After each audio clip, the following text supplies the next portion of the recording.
الله لا يظلم مثقال ذرة وإن تك حسنة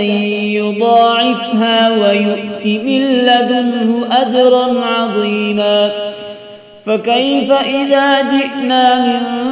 كل أمة بشهيد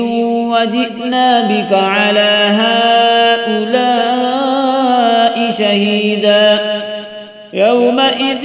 يود الذين كفروا وعصوا الرسول لو تسوى بهم الأرض ولا يكتمون الله حديثا يا أيها الذين آمنوا لا تقربوا الصلاة وأنتم سكارى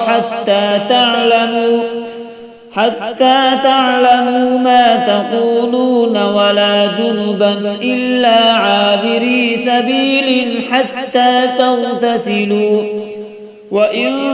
كنتم مرضى أو على سفر أو جاء أحد منكم من الغائط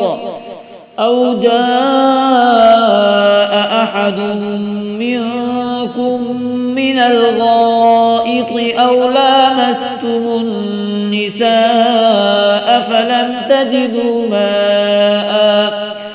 فلم تجدوا ماء فتيمموا صعيدا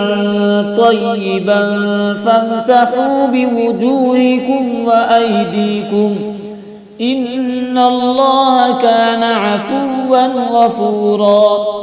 ألم تر إلى الذين أوتوا نصيبا من الكتاب يشترون الضلالة ويريدون أن